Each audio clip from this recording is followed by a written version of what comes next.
Hello friends, स्वागत है आप सभी का आपके अपने यूट्यूब चैनल रियल इन्फॉर्मेशन में। और आज के वीडियो में हम जानेंगे पैन कार्ड बनाना। सीएससी से कैसे आप पैन कार्ड बना सकते हैं, बिना सीएससी के आप कैसे पैन कार्ड बना सकते हैं, और एनएसडीएल और यूटीआई दो कंपनीज हैं, दोनों में से कौन सी ज़्यादा बेटर है।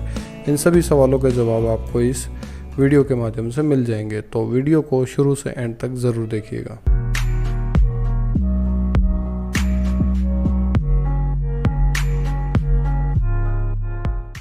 तो दोस्तों, हम बात कर रहे थे पैन कार्ड की। देखिए, पैन कार्ड अप्लाई करने के लिए दो कंपनीज मैंने बताई हैं, एक तो यूटीआई है और दूसरा एनएसडीएल है। अब इन दोनों में से कौन सी कंपनी आप लेंगे पैन कार्ड अप्लाई करने के लिए, इस सवाल का जवाब आपको क्लियर हो जाएगा। इस वीडियो के अंदर मैं आपको बता रहा हूँ पैन कार्ड आप सीएससी से कैसे बना सकते हैं, और अगर आप विदाउट सीएससी पैन कार्ड बनाना चाहते हैं तो उसके लिए मैंने लिंक आई बटन में दे दिया है, डिस्क्रिप्शन बॉक्स में भी आपको लिंक मिल जाएगा। उन लिंक्स को फॉलो करके आप इसको अपना पैन कार्ड बिना सीएससी के भी बना सकते हैं। तो अगर आप सीएससी से पैन कार्ड बनाना चाहते हैं, पोर्टल में लॉगिन कर लीजिए, सर्विसेज पे क्लिक कीजिए। सर्विसेज पे क्लिक करने के बाद आप इसमें यूटीआई लिखेंगे या पैन कार्ड लिखेंगे तो आपके सामने पैन कार्ड की सर्विस का लिंक आ जाएगा। अब यहाँ पर देखिए यूटीआई पैन कार्ड सर्विस आया हुआ है। यहाँ पर eKYC से डायरेक्ट आप, अगर मोबाइल नंबर आपके आधार कार्ड में ऐड है तो eKYC से कर सकते हैं यहाँ से। और अगर आप वैसे बनाना चाहते हैं डॉक्यूमेंट सेंड करके, तो आप इस लिंक से आप इसको फॉलो करके बना सकते हैं। और यहाँ पर NSDL का भी लिंक दिया गया है, UTI का भी लिंक दिया गया है। तो अगर आप CSC से पैन कार्ड बनाते हैं, तो अगर आप UTI से पैन कार्ड बनाएंगे तो ज़्यादा बेटर रहेगा। अब इस पर क्लिक हेयर टू कर लेता हूं मैं। क्लिक हेयर करने के बाद आप इस पोर्टल पर यहाँ पर पहुँच जाएंगे। यहाँ पर पहुँचने के बाद देखिए दोस्तों, इसका मैं थोड़ा सा इंट्रोडक्शन दे देता हूँ। यहाँ पर है अप्लाई न्यू पैन कार्ड। नया पैन कार्ड अप्लाई करने के लिए आप यहाँ पर क्लिक करेंगे और अप्लाई चेंज करेक्शन, अगर आप करेक्शन करना चाहते हैं तो इसके लिए आप यहाँ पर क्लिक करके इस फार्म को, CSF फार्म जो है ये वाला फार्म आप भरेंगे। तो अगर आपकी करेक्शन, अगर आप किसी पैन कार्ड में करेक्शन करना चाहते हैं तो उसका मैंने अलग वीडियो बना रखा है, आप लिंक पर क्लिक करके उसको फॉलो कर सकते हैं। सीएससी से आप कैसे इस करेक्शन को कर सकते हैं। तो अभी मैं बात कर लेता हूं application for new pan card 49A। जैसे ही आप इस पर क्लिक करते हैं, आपके सामने इस तरीके का इंटरफेस आ जाएगा। और इस पर देखिए आपको दो मोड दिए गए हैं, physical mode, digital mode. Application has to submitted printed signed form at the nearest UTI office. Physical mode में अगर आप बनाते हैं तो आपको साइन किए हुए डॉक्यूमेंट्स अपने नज़दीकी यूटीआई सेंटर में देने होंगे। और दूसरा है digital mode. Applicant does not need to submit physical copy of the application, form will be signed using the Aadhaar based e signature DSC mode. तो अगर आप डिजिटल मोड में बनाना चाहते हैं, आधार बेस्ड eKYC करना चाहते हैं, तो आप इस पर क्लिक कर सकते हैं।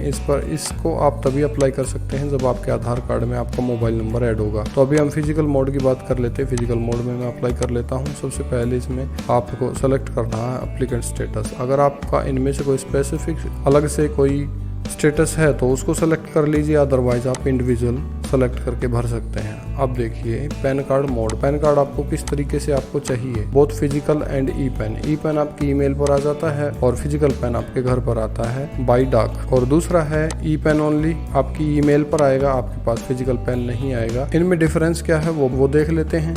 फिजिकल मोड पे क्लिक करके अगर आप ई पेन बनाते हैं तो इसकी फीस 77 रुपीज़ लगती है। और डिजिटल मोड करके अगर आप ई पेन बनाते हैं तो इसकी ओनली आपकी फ़ीस जो है वो 66 रुपीज़ लगती है। फिजिकल मोड में अगर आप अप्लाई करते हैं, physical PAN and e PAN दोनों आपको चाहिए, तो इस कंडीशन में आपकी जो फ़ीस है वो 97 रुपीज़ लगती है। तो मैं फिजिकल मोड में ही अप्लाई करके आपको दिखा देता हूँ, इंडिविजुअल में अप्लाई करके दिखा देता हूँ। Submit service temporary unavailable. फिलहाल सर्विस में प्रॉब्लम है। जब आप गूगल क्रोम में ओपन करते हैं इसको तो समटाइम्स एरर आ जाता है। अगर ये एरर आ जाता है तो आप क्या करेंगे, Ctrl+Shift+N दबा देंगे। Ctrl+Shift+N दबाने से आपका वो एक नया ब्राउज़र ओपन हो जाएगा और इस नए ब्राउज़र में फिर से लॉगिन करके वेबसाइट ओपन कर लेंगे तो आपकी वेबसाइट चल जाएगी। ये देखिए उसमें प्रॉपर चल रही है। ये रेफरेंस नंबर जनरेट हो गया है आपका। ये फॉर्म आपने भरना है। अनमैरिड फीमेल है तो कुमारी लिखेंगे आप, मेल के लिए श्री लिखेंगे और मैरिड फीमेल के लिए श्रीमती सेलेक्ट करेंगे। और पहले कॉलम में आप देखिए ध्यान से लिखा हुआ है लास्ट नेम, तो यहाँ पर लास्ट नेम देंगे। और यहाँ पर दिया हुआ फर्स्ट नेम, यहाँ पर आप फर्स्ट नेम देंगे। तो यहाँ पर देखिए नेम ऑन पैन कार्ड पूरा यहाँ पर दिखाया गया है सही तरीके से। Have you been known by any other name को नो कर दीजिए। जेंडर सेलेक्ट करिए। डेट ऑफ बर्थ यहाँ पर सेलेक्ट करिए। उसके बाद एड्रेस यहाँ पर दे दीजिए। रेजिडेंशियल एड्रेस आप सेलेक्ट कर सकते हैं, ऑफिशियल एड्रेस चाहें तो छोड़ सकते हैं। यहाँ पर आधार नंबर आपने देना है, आधार नंबर आपने देना यहाँ पर ज़रूरी है।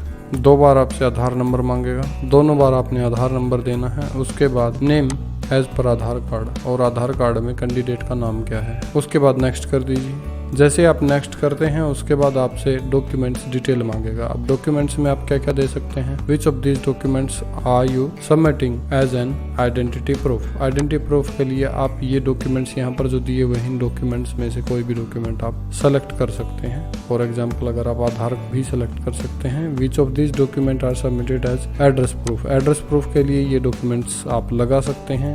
और अगर आधार कार्ड है तो तीनों में आधार कार्ड भी आप डाल सकते हैं। और डेट ऑफ बर्थ के लिए ये दिए हुए हैं। और अगर आपके पास आधार कार्ड अवेलेबल है तो तीनों में आप आधार कार्ड भी डाल सकते हैं। और कोई अगर डॉक्यूमेंट आपके पास नहीं है उसके बाद मेक पेमेंट पे क्लिक कर देंगे। जैसे ही आप मेक पेमेंट पे क्लिक कर देंगे कैंडिडेट की पेमेंट हो जाएगी। तो दोस्तों जैसे ही आप इसकी पेमेंट कर देते हैं इस तरीके की स्लिप आपके सामने आ जाएगी। इस स्लिप को आप फ्यूचर रेफरेंस के लिए अपने पास रख सकते हैं। कॉन्टैक्ट्स एंड पेरेंट्स डिटेल आप भर सकते हैं। उसके बाद नेशन सेलेक्ट कर लेंगे, जैसे मैंने इंडिया कर लिया। उसके बाद यहाँ पर मोबाइल नंबर, ईमेल आईडी देंगे। उसके बाद यहाँ पर फादर नेम देंगे।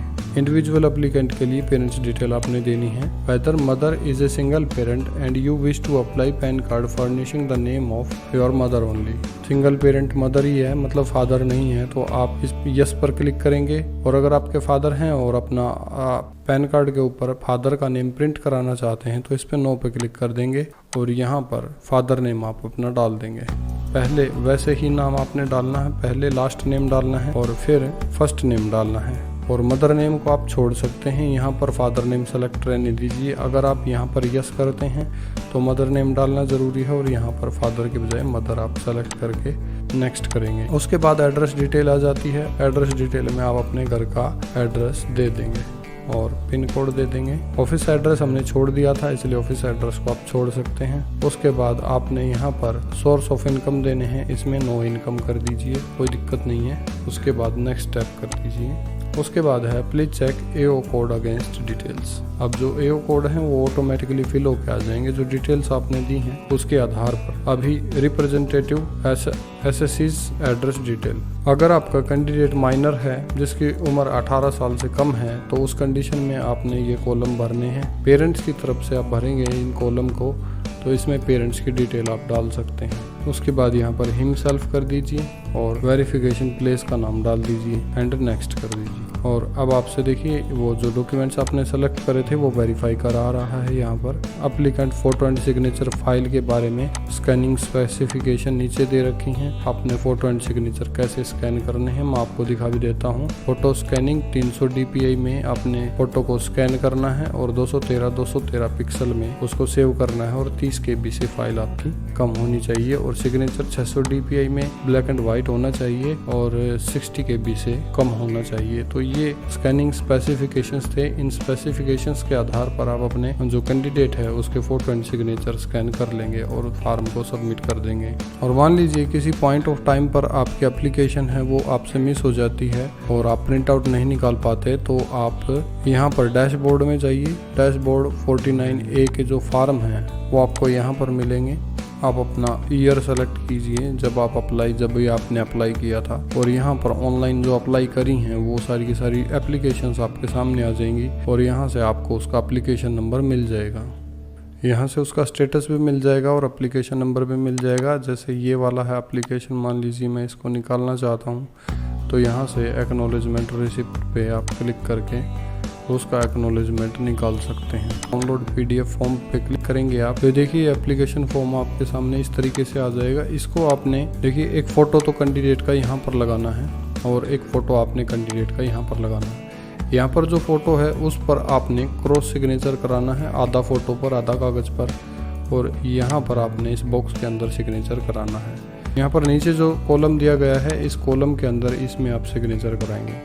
ये वाला जो सिग्नेचर आप कराएंगे, ये वाला इम्पोर्टेंट सिग्नेचर है। इसी सिग्नेचर को आपने स्कैन करके इसमें अपलोड करना है और इसके कॉलम के बीच में आप सिग्नेचर कराइए अच्छे से। सिग्नेचर होने के बाद इस फाइल को आपने स्कैन कर लेना है और उसके बाद यहाँ पर देखिए अपलोड डॉक्यूमेंट्स आपके सामने आ रहा है। एप्लीकेशंस हैं जो पेंडिंग हैं, जिनका डॉक्यूमेंट्स अपलोड होने हैं, उनका डाटा आपके सामने इस तरीके से आ जाएगा और यहाँ पर अपलोड बटन आप एक्टिवेट दिखाई देगा। तो यहाँ पर जैसे ही आप क्लिक करते हैं तो यहाँ पर आपको फॉर्म मांगेगा। फाइल का जो फ्रंट एंड बैक साइड है वो 200 dpi में आपने स्कैन करना है। कलर फोटो स्कैन करना है उसका। और सपोर्टिंग डॉक्यूमेंट जो आप लगा रहे हैं, जैसे आधार कार्ड है, 10वीं की मार्कशीट है, वो सारी के सारी एक सिंगल PDF में आपने क्रिएट कर लेने। जो स्कैनिंग डॉक्यूमेंट्स आपने किए हैं उनको एक PDF में बना के इसमें अपलोड कर देंगे और जो पिक्चर है कैंडिडेट की वो यहाँ पर अपलोड कर देंगे और जो सिग्नेचर है वो यहाँ पर अपलोड कर देंगे। देखिए इस तरीके से इसमें आप फ़ोटो लगाएंगे, दूसरा फ़ोटो यहाँ पर लगाएंगे। इसमें पिन लगाने की बजाय आप इसमें इसको चिपका लेंगे तो ज़्यादा बेटर रहेगा। ये फ़ोटो थोड़ा सा टेढ़ा हो रहा है, कोई दिक्कत नहीं है, आप सीधा करके इसको यूज़ कीजिएगा। और नीचे जो यहाँ पर डेट डालनी है और यहाँ पर भी सिग्नेचर कैंडिडेट के कराने हैं।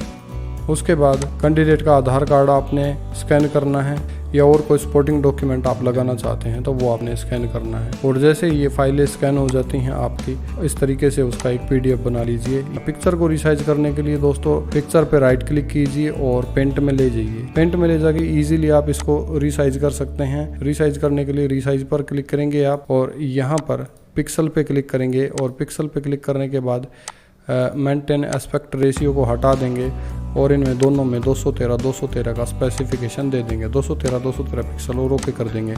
ओके करने के बाद उसको कट करके सेव कर देंगे तो ये आपकी पिक्चर 213 पिक्सल में सेव हो जाएगी। इसको 300 dpi में स्कैन करके यहाँ पर आप अपलोड करेंगे फोटो की जगह पर। और जो सिग्नेचर है उसको 600 dpi में आपने स्कैन करना है और देखना है ओनली के आपकी पिक्चर 60 KB से ज़्यादा तो नहीं है, तो इसको आप स्कैन कर लें और स्कैन करने के बाद अपलोड कर देंगे।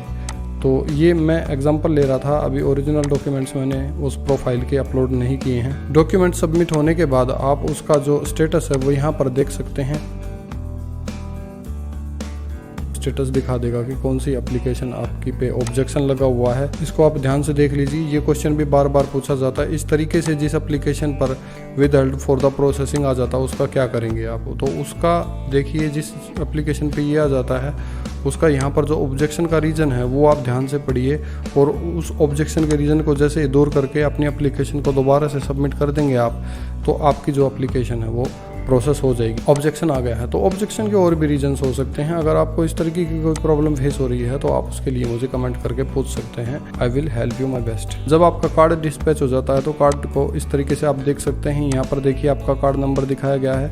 यहाँ पर ईमेल पर भी ये मेल कर देते हैं और डेट भी दिखा देते हैं कि इस डेट में आपका पैन कार्ड वो डिस्पैच कर दिया गया है और डिस्पैच नंबर भी यहाँ पर दिखा दिया गया है। तो ये सारी चीज़ें आप यहाँ से चेक कर सकते हैं। तो दोस्तों ये था हमारा वीडियो पैन कार्ड के बारे में। अगर पैन कार्ड से रिलेटेड अगर और भी कोई इशू आपको आ रहा है तो आप कमेंट बॉक्स में छोड़िए और मुझे बताइए किस तरह के आपकी प्रॉब्लम्स आ रही हैं, उनको सॉल्व करने की मैं कोशिश करूँगा।